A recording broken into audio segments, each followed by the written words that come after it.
pero ahora vamos a empezar con hipertensión pulmonar y de ahí, ya conociendo los detalles, lo que es la hipertensión pulmonar, pasaremos a cor pulmonar. Me voy a compartir pantalla.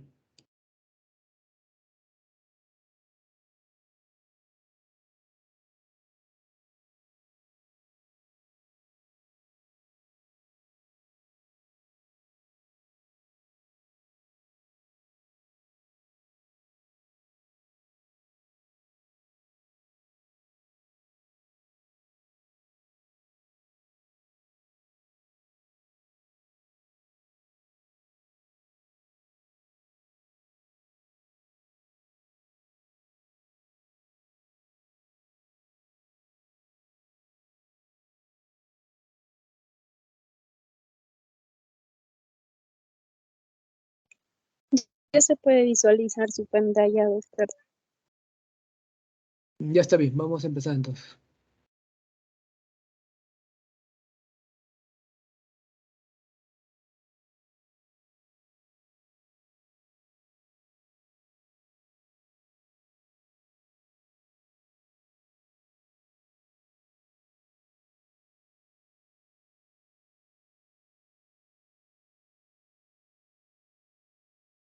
Bien, buenas tardes. Voy a tratar de proyectarla completa, pero a veces cuando se proyecta completa, a veces deja de correr. Me avisan si ya no, si no pasan las diapositivas, sino para volverla al Está otro bien, formato. doctor.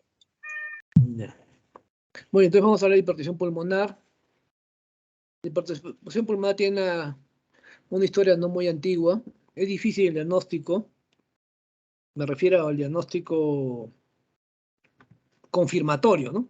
El diagnóstico, el estándar de oro es con pruebas de cateterismo cardíaco. Entonces, muchas veces, clínicamente podemos tener una alta sospecha de hipertensión pulmonar, pero la confirmación a veces no es tan sencilla. Así que a diferencia de otras enfermedades, esta historia no es tan antigua, ¿no? Tenemos las investigaciones de Eisenmenger, 1891, el famoso complejo de Eisenmenger de hipertensión pulmonar en los pacientes con cardiopatía congénita cianótica. Luego tenemos un estudio de Romberg, que también destacó en neurología en el año 1900, esos estudios clínicos, digamos, los avances en patología de Cornard, Wood, y la primera reunión sobre hipertensión pulmonar de la OMS en Génova, en el año 1973. Recordemos que aumentaron los casos de hipertensión pulmonar debido a la fenfluramina y desfenfluramina, ¿no? Que son antianoresígenos. Hemos tenido un diagnóstico también, hemos tenido un caso hace 4 años nada más de paciente que estaba tomando anorexígenos, paciente de 26 años, y que ha desarrollado una hipertensión pulmonar irreversible, ¿no? Por fenfluramina, ¿no? Que ya está prohibida. En el año 95 se aprueba la primera droga para hipertensión pulmonar por la FDA, el epoprostenol, y en el 97, 2 años después, se retira del mercado la fenfluramina y desfenfluramina, ¿no? El Bosentan, en el año 2001, también para la hipertensión pulmonar, el 2004 el Hilopros y el 2005 el sildenafilo, y el 2008 el taldalafilo, ¿no? Vamos a hacer una historia bastante reciente de la hipertensión pulmonar. Se define como una presión media de la arteria pulmonar mayor de 25 milímetros de mercurio. Perdón, una presión mayor de 35 en ejercicio. Siempre cuando hacemos ejercicio, la presión de la arteria pulmonar se incrementa. La presión media de la arteria pulmonar es de 14 más menos 3. Así que sabemos que en Cerro de Pascua está alrededor de 20, y acá se calcula que está alrededor de 16 y 18, ¿no? Pero si es más de 25, ya tenemos hipertensión pulmonar. Ahora, la hipertensión pulmonar es una compleja serie de eventos fisiopatológicos que pueden terminar siendo fatales y que tienen esta secuencia. Más o menos, en esta es la secuencia normal que nosotros deberíamos ver. El endotelio vascular produce oxígeno sintetasa, la cual produce la cual hace que la L-arginina se transforme en citulina, ¿no? Entonces El sustrato para el óxido nítrico es la arginina. Al transformarse en citrulina, luego se metaboliza y se transforma en óxido nítrico que se libera. Al liberarse el óxido nítrico, activa la guanilato ciclasa, produce GMP cíclico y se produce vasodilatación. Esto es lo normal, ¿no? Por ejemplo, cuando nosotros hacemos las pruebas de función endotelial, las pruebas que hemos hecho con el doctor Macha y el doctor López en Huancayo, en la función endotelial, nosotros utilizábamos la prueba de la vasodilatación braquial, ¿no? Entonces producíamos una isquemia, le aumentábamos la presión en el manguito a 160/90 más o menos, para que cortar temporalmente la circulación por 5 minutos, y esta hipoxia o isquemia hacía que la arginina se transforme en citrulina y se produjera la liberación de óxido nítrico, ¿no? Y ahí nosotros podríamos ver si el endotelio estaba sano, digamos el endotelio periférico, ¿no? Acá se trata del endotelio pulmonar. Entonces, un endotelio sano vasodilata en condiciones de hipoxia o de isquemia, ¿no? Un endotelio enfermo hace vasoconstricción. Entonces, se activa la ciclooxigenasa, es otro mecanismo también. Se produce prostaciclina y 2, y este también va a producir vasodilatación, ¿no? Perdón, la prostaciclina y 2 aumenta la concentración de MP cíclico en músculo liso, en ciclasa, y estos mecanismos estimulados por presencia de oxígeno. Nosotros tenemos una vasodilatación por óxido nítrico, pero también por prostaciclina. Pero la prostaglandina F2 alfa, la endotelina 1, la angiotensina y la serotonina van a ocasionar vasoconstricción. No opuesto, ¿no? Entonces tenemos 3 caminos, ¿no? Hemos visto el del óxido nítrico, es el principal, el del medio. La producción de GMP cíclico, vasodilatación y antiproliferación. Esa vasodilatación acá se puede ser afectada por los inhibidores de la fosfodiesterasa tipo 5, ¿no? Como el sildenafilo o el tadalafilo, ¿no? Aumentan la producción de óxido nítrico y van a producir gran vasodilatación. Luego tenemos a la derecha los caminos de la prostaciclina, que actúa sobre el AMP cíclico. También va a ser vasodilatador y antiproliferación. Y al lado izquierdo, extremo izquierdo, el camino de la endotelina, ¿no? La endotelina sí es vasoconstrictora. Vasoconstrictora, el receptor de la endotelina 1, y va a producir lo opuesto, proliferación y vasoconstricción. Como se activa la vía de la endotelina y se obstruyen las otras vías, entonces se produce la hipertensión pulmonar, ¿no?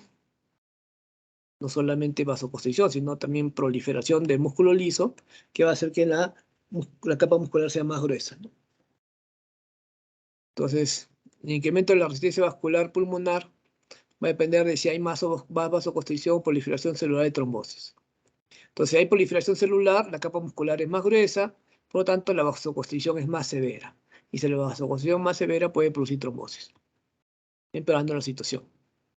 Entonces, la vasoconstricción va a estar en arteriolas precapilares y causada por niveles bajos de dióxido nítrico o niveles bajos de prostaciclina.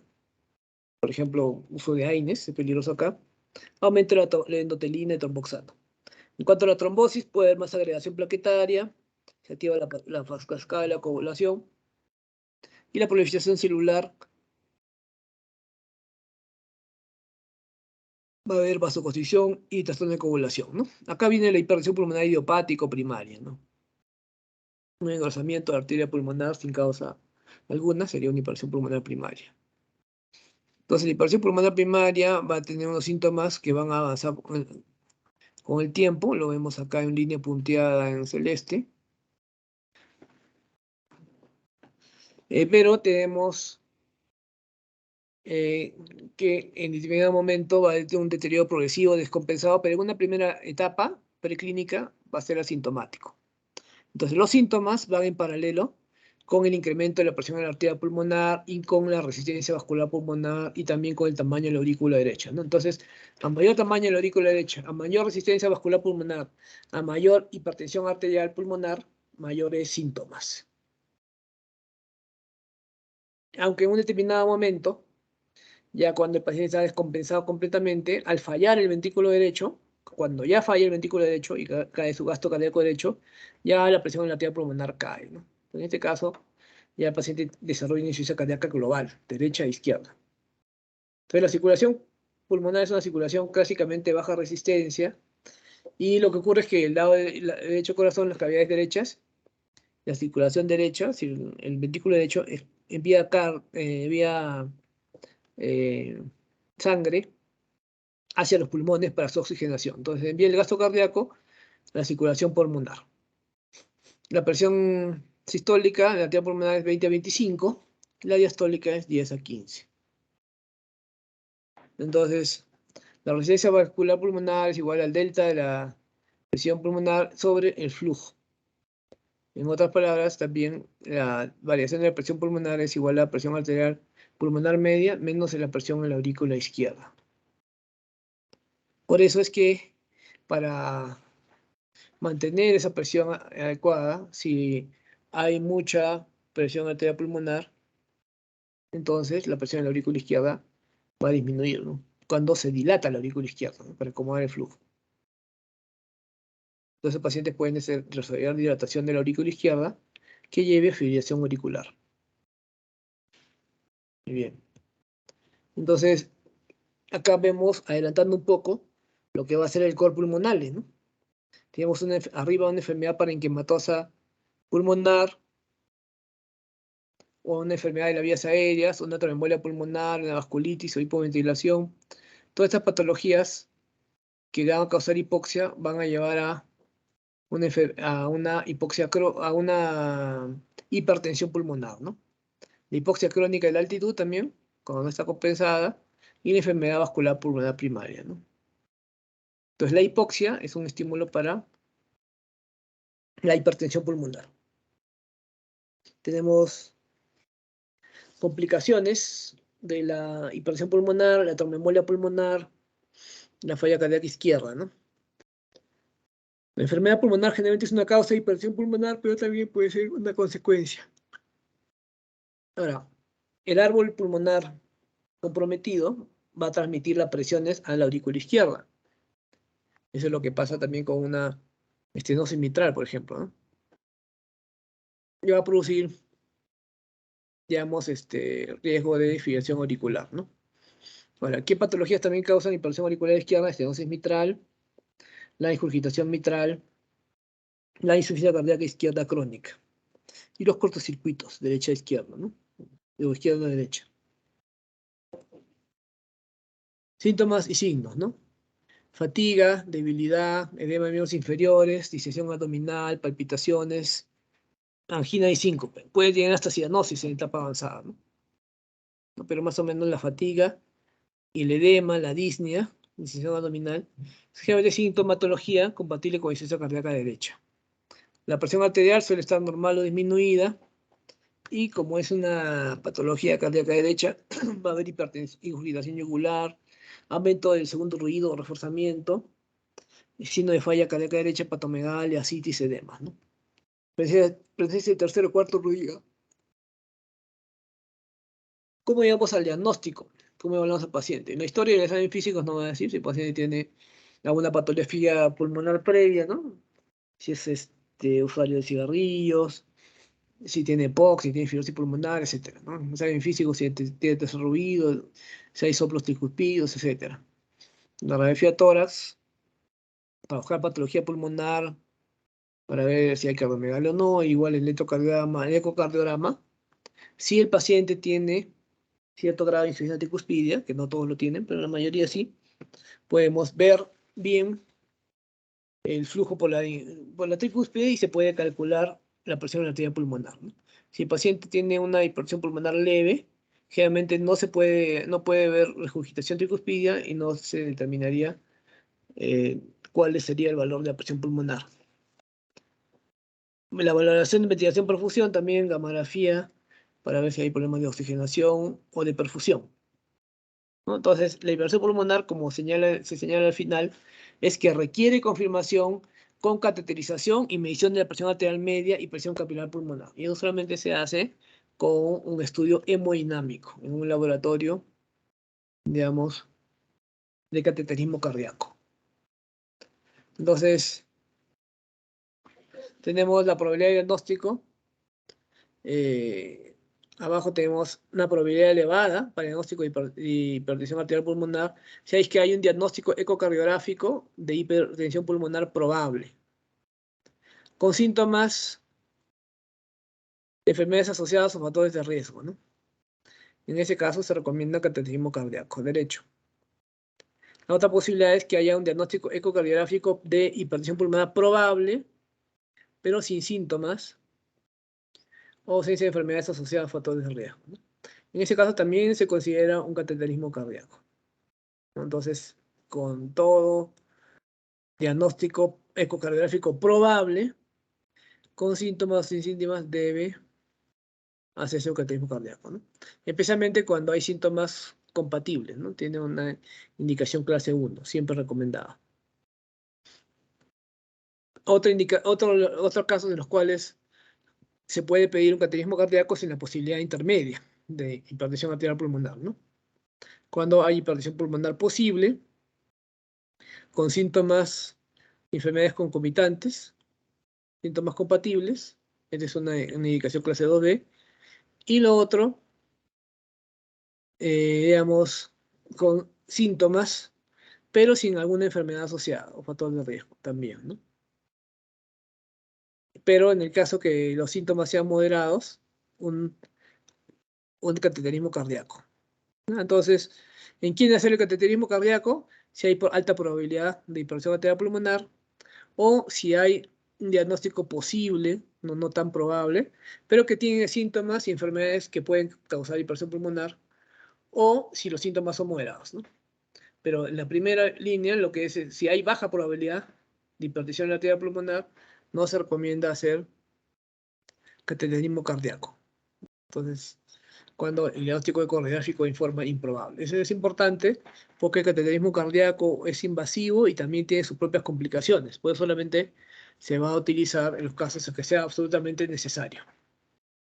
Otra prueba que se va a hacer, gamografía de intervención por fusión para descartar tromboembolia pulmonar o también tromboembolia pulmonar crónica. Tiene probabilidad baja, es exclusoria, pero, perdón, la gamografía baja, si tiene la gamografía, si da probabilidad baja, excluye esta posibilidad, ¿no? Pero cuando encuentran alteraciones en la gamografía, tiene una alta sensibilidad de 90-100% con una especificidad de 94-100%. En la tomografía de alta resolución nos va a ayudar a buscar, por ejemplo, identificamos un EPIT, es una enfermedad pulmonar intersticial difusa, que es una fibrosis pulmonar y sería una causa de la hipertensión pulmonar.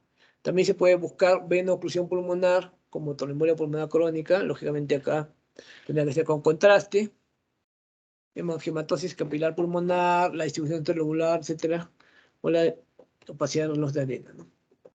La prueba, el estándar de oro para el diagnóstico es el cateterismo cardíaco, pero como ustedes pueden ver, la morbilidad es 1.1%, ¿no? Significa que más o menos de cada 100 personas que tengan cateterismo cardíaco van a complicarse 1 o 2. Y la mortalidad es 0.055%.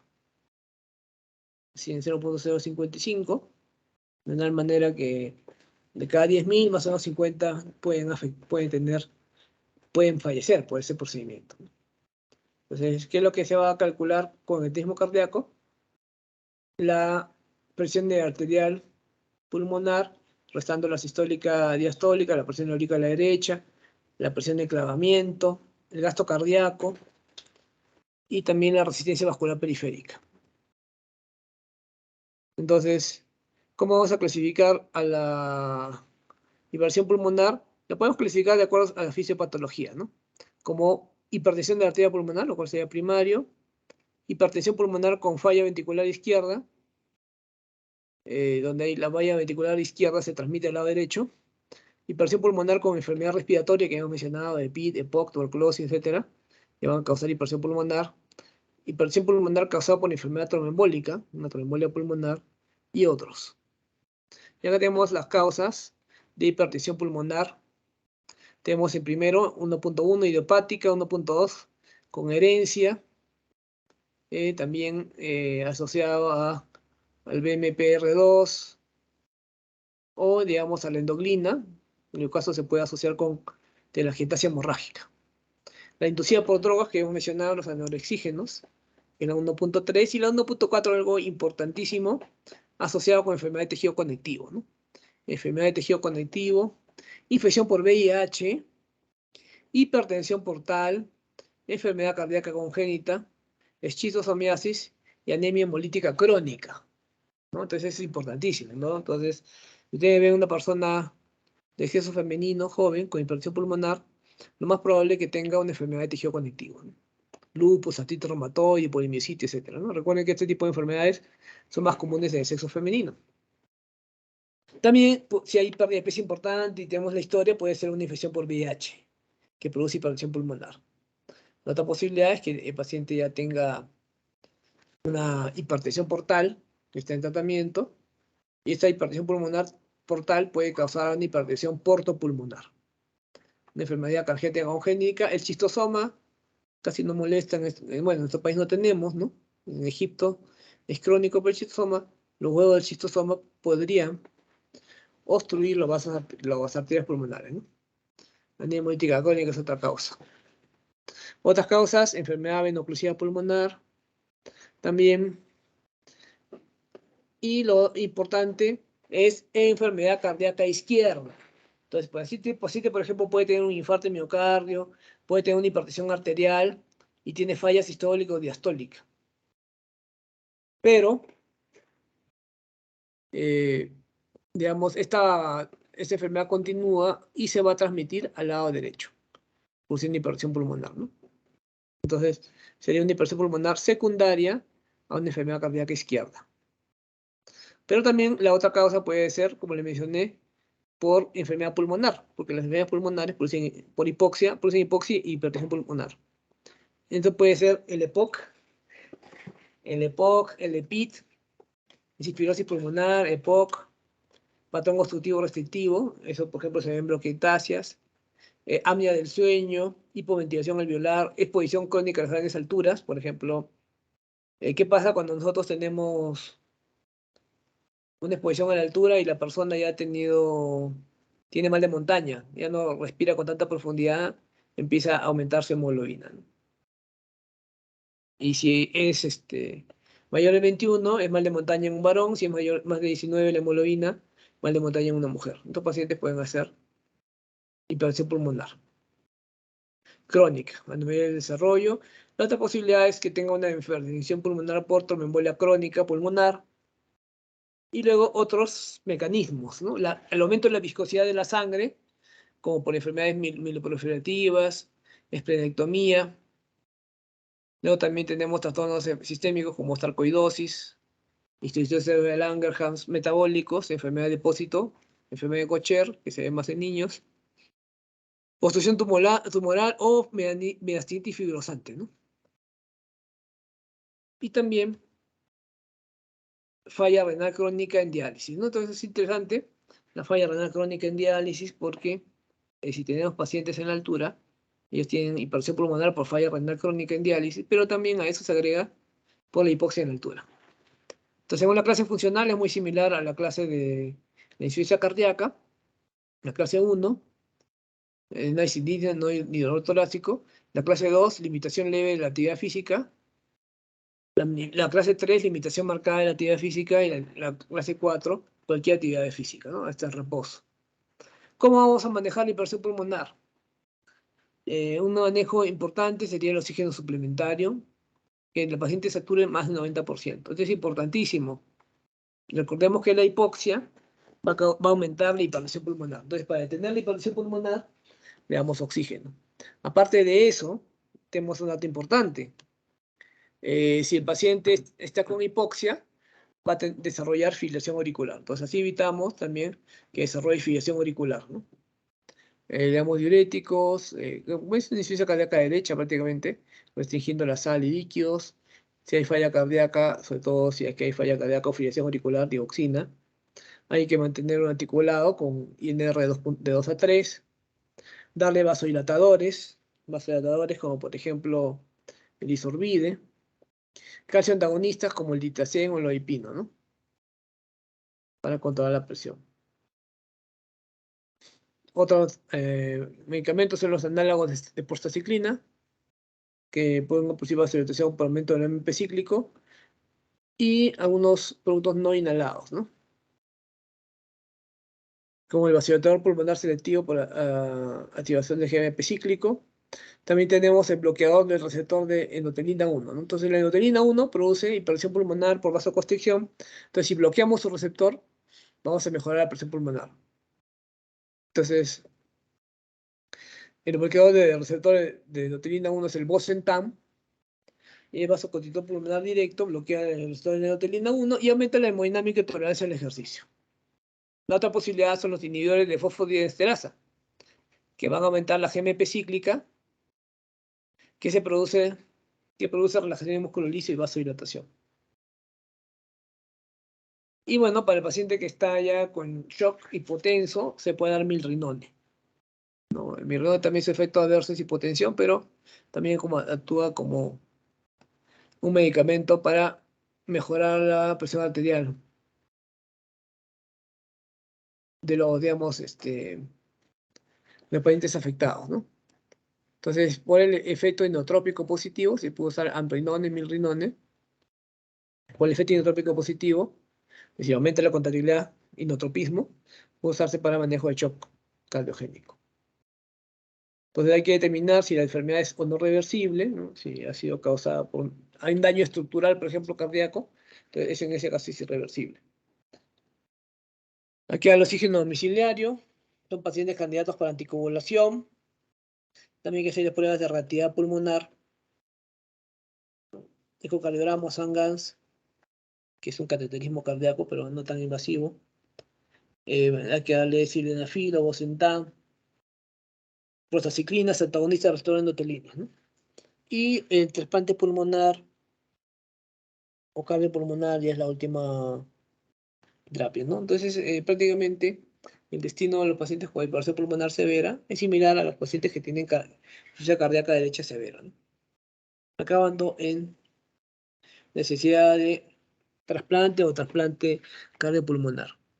Acá tenemos un algoritmo sobre cómo hacemos con un paciente que tenemos sospecha de hipertensión pulmonar, y si le hacemos una evaluación invasiva, por ejemplo, ecocardiograma compatible, consideramos cuál podría ser la causa. Entonces, eso, la historia, los signos,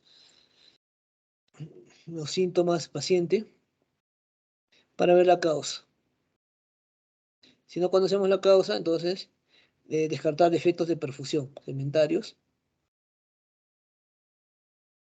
y se va a ver si hay defectos de perfusión, considerar una hipertensión pulmonar, digamos, por tromboembolia pulmonar crónica, y si no, hay que seguir haciendo pruebas diagnósticas como está abajo, ¿no? Buscar toxinas, ver si tiene VIH, si tiene enfermedad reumática, si hay hemólisis, etc. Hay crisis de hipertensión pulmonar. En esos casos hay hipoxia, hipotensión. Hay que darle oxígeno al 100% para aumentar la PO2 y disminuir la resistencia vascular periférica. Otra medida que se puede utilizar es la hiperventilación, para inducir la calorosis respiratoria y se puede corregir la acidosis metabólica.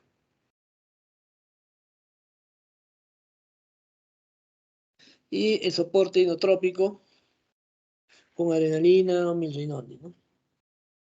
En conclusión, digamos, ahora se entiende mejor la fisiopatología y hipertensión pulmonar, en la génesis están los fármacos analgésicos, está también las cardiopatías pulmonares crónicas, la insuficiencia cardíaca izquierda también como causa, las cardiopatías congénitas, y bueno, los drogas modificadores de enfermedad como prostanoides, antagonistas de prostacyclina e inhibidores de 5-fosfodiesterasa son útiles para mejorar la sobrevida y también aumentar la calidad de vida, ¿no? Muy bien. Entonces, hemos visto ya lo que es hipertensión pulmonar. Bien. De acá vamos a ir pasando a por pulmonales, ¿ya? Y de ahí ya veríamos si hay alguna pregunta al respecto. Vamos a ver.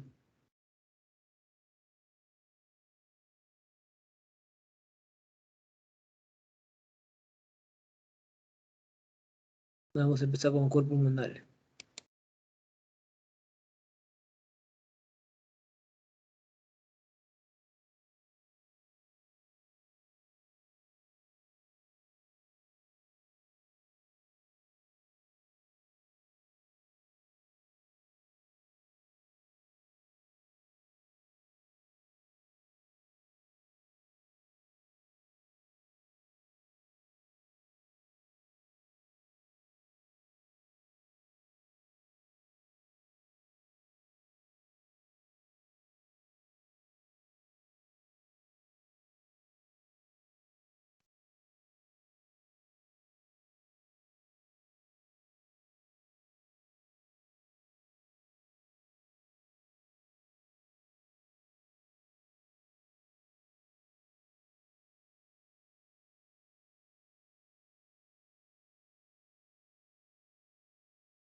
Bien. Entonces, corpulmonale. Doctor, Corpulmonale se refiere a la... ¿Ah? doctor, disculpe. Sí. Se ha dejado de compartir su pantalla. Ya, a ver de nuevo.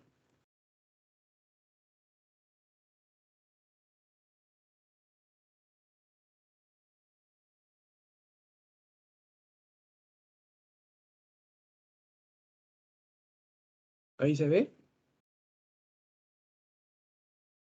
Sí, doctor, ahora sí se puede ver. Ya. Entonces, el cuerpo pulmonar es una forma de insuficiencia cardíaca, ¿no? Se refiere a la alteración de la estructura y función del ventrículo derecho debido a una hipertensión pulmonar, ¿no? Entonces, si tenemos hipertensión pulmonar, nuestras complicaciones va a ser el cuerpo pulmonar, ¿no? Pero el cuerpo pulmonar, en su definición, no solamente incluye que sea causada por hipertensión pulmonar, sino también que esta hipertensión pulmonar sea causada por una enfermedad de parénquima pulmonar. Entonces, es una causa de insuficiencia del ventrículo derecho, excluyendo la insuficiencia cardíaca izquierda y la enfermedad vascular pulmonar, ¿no? Porque también la insuficiencia cardíaca izquierda puede causar insuficiencia derecha y viceversa. La epidemiología del cuerpo pulmonar, generalmente tenemos más o menos que el 10% de los pacientes con insuficiencia cardíaca tienen cuerpo pulmonar, ¿no?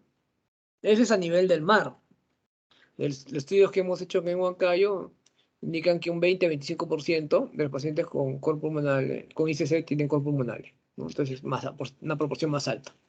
El 50% de los pacientes con cuerpo pulmonar tienen EPOC, eso también a nivel mundial. Pero aquí en Huancayo hemos encontrado que el 80% de los pacientes tienen o EPOC o EPIT. Y la mayoría tiene EPIT, ¿no? Por lo menos el 50% tiene EPIT, fibrosis pulmonar, ¿no? Más que EPOC. En México, el 22% de los pacientes con EPOC han hecho el cuerpo pulmonar, acá en Huancayo y en Lima no sabemos. Pero la hipertensión pulmonar puede complicar entre el 70 y 70% de los pacientes con EPOC. Es más prevalente en hombres. Y acá tenemos las causas, según la OMS, de hipertensión pulmonar, ¿no? Entonces, hipertensión pulmonar, perdón, de causas de cuerpo pulmonar, perdón. Entonces, como he mencionado, la principal causa es la hipertensión pulmonar. Entonces tenemos, perdón, estas son las causas de hipertensión pulmonar. Y podemos saber la de cuerpo pulmonar, ¿no? Ya hemos mencionado, idiopática, hereditaria, VIH, tejido conectivo, ¿no? Etcétera. Enfermedades pulmonares crónicas y finalmente hipertensión pulmonar con mecanismos multifactoriales y tromboembolia crónica. Como hemos mencionado, la presión en la arteria pulmonar, para decir que tiene hipertensión pulmonar, es mayor o igual a 25 milímetros de mercurio.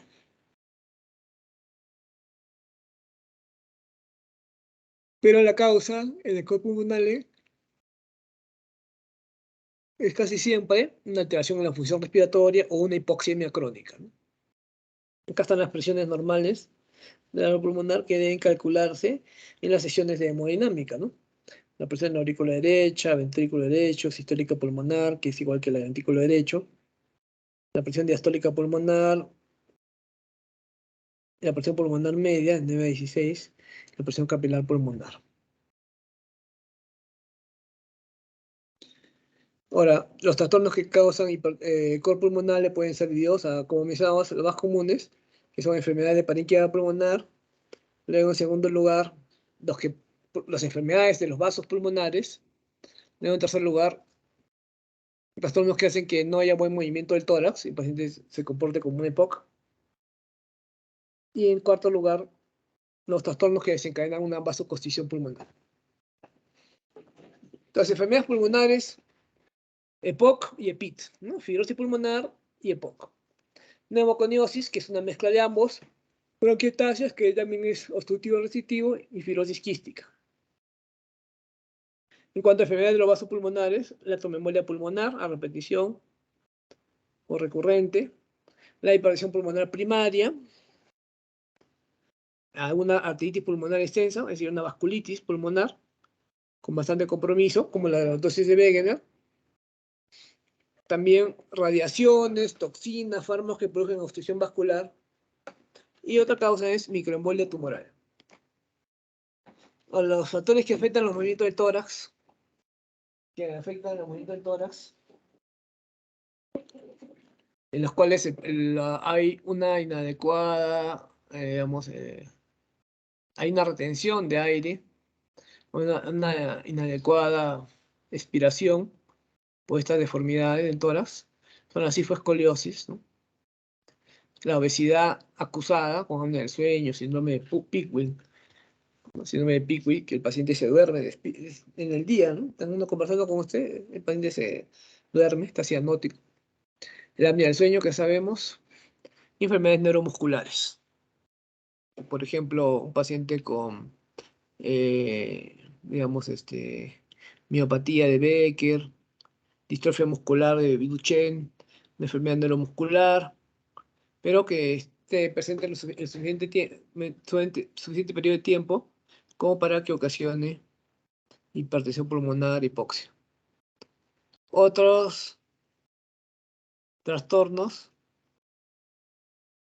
que pueden llevar a una constricción de las arterias pulmonares está la acidosis pulmonar, la hipoxemia, el mal de altura crónico, obstrucción de las vías respiratorias e hipoventilación alveolar. Entonces, el cálculo pulmonar puede ser agudo o puede ser crónico. La causa principal del cálculo pulmonar agudo es la tromboembolia pulmonar masiva. Una tromboembolia pulmonar masiva importante, con poco tiempo para compensar, y se dilata el ventrículo derecho de inmediato, de forma aguda, desarrollando paciente falla cardíaca. Luego tenemos el crónico.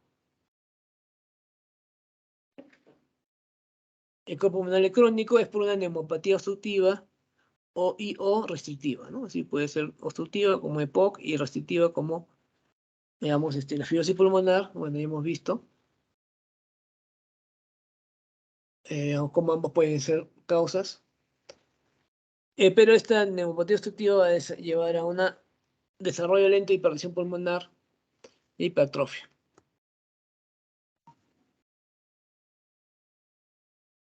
Entonces, la fisiopatología, ¿cómo se forma el cálculo pulmonar?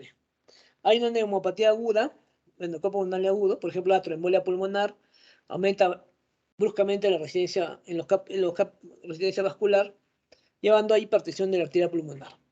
La hipertensión pulmonar aumenta la poscarga. ¿Qué es la poscarga? La poscarga es la presión a la cual debe vencer el ventrículo derecho para poder inyectar la sangre, ¿no? que tiene y enviarla al corazón, al pulmón. Perdón. Pero en este caso, realmente la poscarga implica que aumentaba la presión en la arteria pulmonar y que el trabajo del ventrículo derecho ya no es tan eficiente para vencer esa presión. Entonces aumenta el trabajo del miocardio bruscamente. El miocardio está comprometido, va a tener una incapacidad del vaciamiento del ventrículo derecho, ¿no? No hay un movimiento adecuado y aumenta el volumen residual y el retorno venoso. Entonces, el ventrículo derecho no se vacía adecuadamente, entonces empieza a retener agua, por lo tanto después aumenta la precarga. No hay más volumen, lo que es una sobrecarga diastólica. Entonces, al haber más volumen hay manejo de mayor volumen sanguíneo, entonces crece el ventrículo izquierdo por dilatación, dando lugar a pulmonar agudo.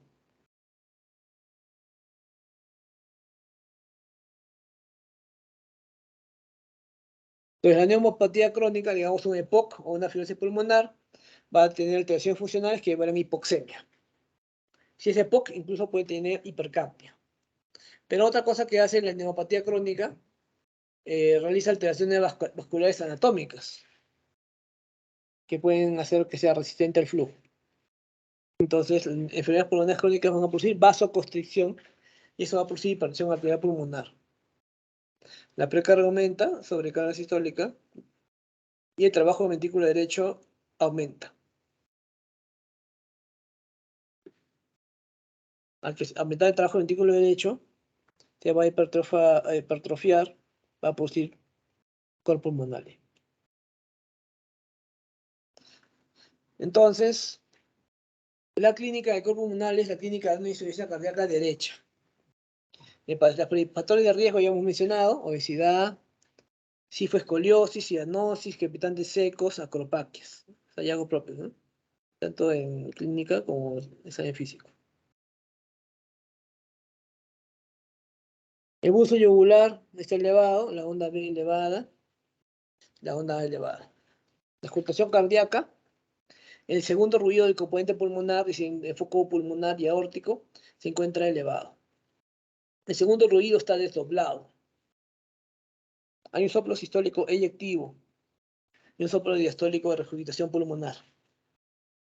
Una insuficiencia pulmonar.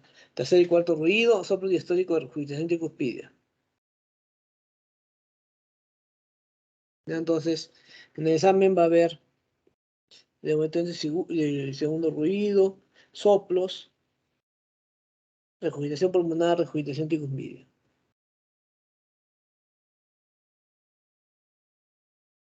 Vamos a ver. Acá vemos las características de una falla cardíaca derecha, por pulmonar, ¿no? Venas yugulares extendidas, anorexia, dominancia de peso, edema, aumento de la presión venosa periférica, fatiga, ascitis, crecimiento del vaso y el hígado. Esto también es importante, ¿no? Ver insuficiencia cardíaca derecha. Ahora, el cuerpo pulmonar se va a definir con sus componentes siguientes, ¿no? Es decir, para que sea cuerpo pulmonar, primero tiene que tener insuficiencia cardíaca. Segundo, tiene que tener hipertensión pulmonar. Tiene criterios, ¿no? Mayor de 25, lógicamente. Tercero, debe tener una enfermedad pulmonar crónica que le haya causado el cuerpo pulmonar, ¿no? Esta puede ser una fibrosis pulmonar o también puede ser una EPOC, ¿no? Ya sea en su variedad de efisema o en su variedad de bronquitis crónica. Y la cuarta característica, tiene que tener crecimiento de cavidades derechas, ¿no? Ya sea aurícula derecha o ventrículo derecho. Con estos criterios, con todos los criterios, sale una insuficiencia cardíaca, un cuerpo pulmonar, ¿no? Entonces, el cateterismo cardíaco derecho debe tener una personalidad promedio, o media, perdón, de mayor o igual a 25 para poder diagnosticar cuerpo pulmonar, ecocardiograma en la piedra angular de diagnóstico, pero en los casos más leves solamente se pueden diagnosticar por cateterismo cardíaco.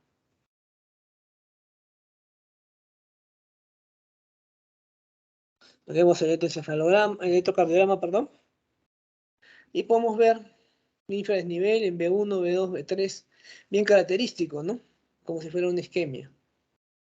B1, B2, B3, B4, B5, ¿no? Con una isquemia de cara anterior y lateral, ¿no? Ahora,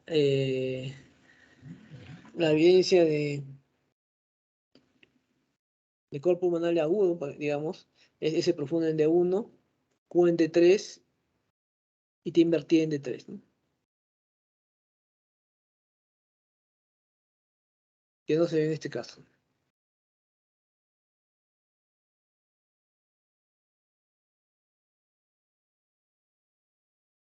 Ya, bueno, es lo mismo.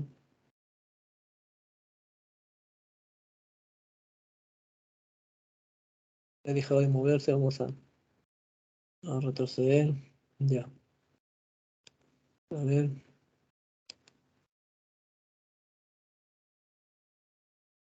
Acá hay una radiografía de tórax de un paciente con hipertensión pulmonar y cor pulmonares, ¿no? Entonces vemos en el lado derecho vemos el gran ilio prominente, ¿no? Con las flechas blancas. Y en el lado izquierdo vemos el cono de la pulmonar, con líneas negras. El cono de la pulmonar ya no es un cono, ¿no? Es generalmente está incrementado, está obliterado. La ventana aortopulmonar está Doctor, aumentada. Sí, sí, doctor, se volvió a dejar de compartir su pantalla. sí, ahí ya. A ver, vaya de nuevo.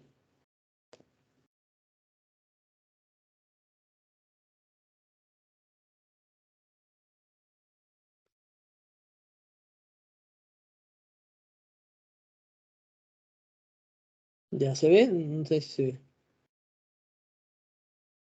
Sí, ahora sí, doctor. Ya. Bueno, bien, vamos a el EKG, ahora estamos con la radiografía, ¿no? Les mencionaba que no se respeta el cono de la pulmonar, hay hipertensión pulmonar transmitida hacia el lado derecho del corazón. Es una característica.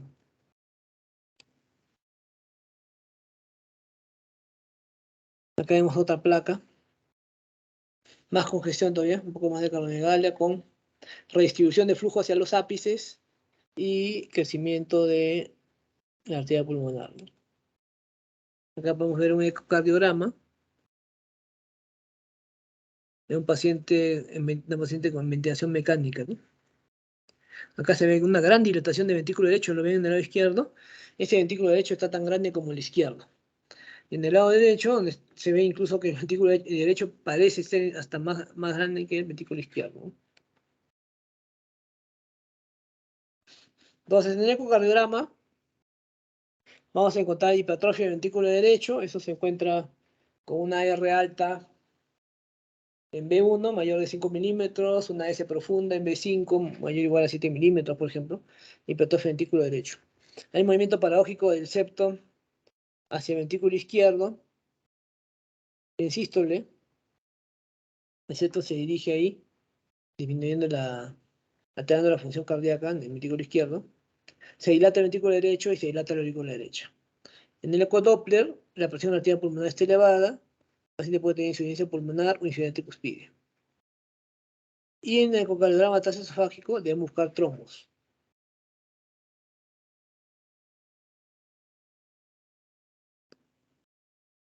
Finalmente, vamos a ver, voy a hacer lo que es esta diapositiva, esta es la última. Entonces hemos mencionado que para tener cor pulmonar tenemos 4 características: crecimiento ventrículo o aurícula derecha, que tenga insuficiencia cardíaca, en tercer lugar que tenga hipertensión pulmonar, y en cuarto que tenga una enfermedad pulmonar crónica que haya podido causar la hipoxia para que crezca, para que haya hipertensión pulmonar, ¿no? Entonces, en la historia, dolor torácico, síncope, molestias abdominales, etc. En el examen físico va a estar aumentado el segundo ruido, va a haber ondas B, ondas A prominentes, o si no con reflujo hepatoyugular, pueden verlo. Puede haber cuarto ruido, y también va a haber signos de congestión sistémica del ventrículo izquierdo, ¿no? Es decir, hepatomegalia, edemas, perdón, del ventrículo derecho. Hepatomegalia, edemas y judicación yugular. Se le hacen las pruebas, radiografía de tórax, ¿no?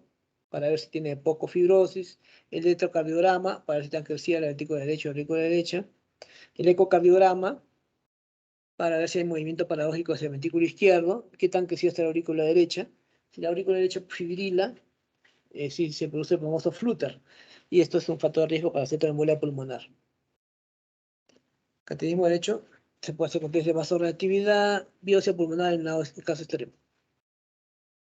Ahora, en cuanto se confirme la presencia de cor pulmonale, entonces habría que hacer algunas pruebas respiratorias, ¿no? Para la difusión de monóxido de carbono, que es para ver fibrosis pulmonar, espirometría, para ver qué patrón tiene, restrictivo, obstructivo o mixto. Anticuerpos nucleares, factor reumatoide, no se olviden de ANA, de anticuerpos nucleares. Puede ser un col pulmonar y secundario, una hipertensión pulmonar. En cuanto a la tomografía, va a haber aumento de diámetro de las arterias pulmonares, trombos, imagen en mosaico. Luego, la tomografía de ventilación-perfusión nos va a permitir diagnosticar o excluir tromboembolia pulmonar, y la prueba de esfuerzo de 6 minutos nos ayuda a predecir sobrevida de hipertensión pulmonar, ¿no? Pero para saber cómo está el paciente, necesitamos hacer una prueba de esfuerzo. Tratamiento, las medidas generales: rehabilitación pulmonar, vacunación, hidratación, anticoagulación, etc. Tratamiento específico, tenemos que buscar la enfermedad subyacente. Si este es un col pulmonar causado por un EPOC, entonces abandona el tabaco, broncohidratantes, para que mejore el EPOC. Si es una enfermedad tromboembólica, se le puede dar cirugía, ¿no? Y también anticoagulantes, ¿no? En policitemia también se puede dar, acetazolamida para que disminuya la policitemia, ¿no? Y abajo vemos aumento de la contractividad del ventrículo derecho. Medicamentos clásicos como teofilina, todavía se usa un poco, dioxina, ¿no? Dobutamina, levosimendan también para, igual que los pacientes con insuficiencia cardíaca izquierda clásica. Y bueno, los sinotrópicos, ¿no? Le vamos a dar norepinefrina, le vamos a dar dopamina para mantener la presión arterial de un paciente descompensado, ¿no? La vía oral, lo que más se usa es la teofilina. Bien, eso sería todo con respecto a estos dos temas. No sé si tienen alguna pregunta. Son dos temas: hipertensión pulmonar y col pulmonar. Doctor, buenas tardes. Sí, pues, está. ¿Se puede dar digitálicos para el edema? Ya, bueno, la digital tiene como utilidad controlar la fibrilación auricular. La fibrilación auricular se puede ver en hipertensión pulmonar, en col pulmonar también. Si tiene fibrilación auricular, no tiene ni hipocalemia, ni hipercalcemia, que son factores de riesgo para tener toxicidad digitalítica, se puede dar, ¿no? Sobre todo si el paciente no mantiene presiones muy altas. La ventaja de la digoxina es que, digamos, es sinotrópico positivo, aunque débil, pero lo es. Por lo tanto, realmente si un paciente está hipotenso, con 90-60, no le va a bajar más la presión.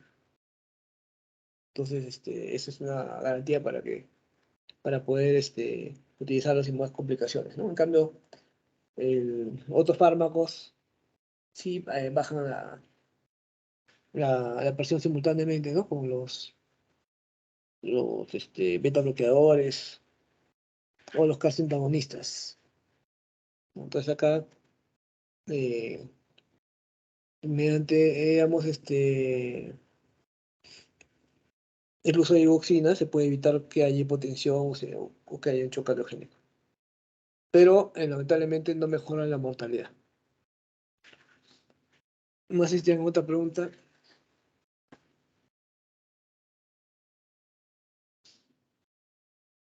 Muy bien. Entonces, ya bueno, ya quedaremos pendientes de la siguiente clase que falte, ¿no? Entonces ya hemos terminado los dos temas que faltaban. Listo, entonces, hasta la siguiente clase. Gracias, amor. De nada. Hasta luego.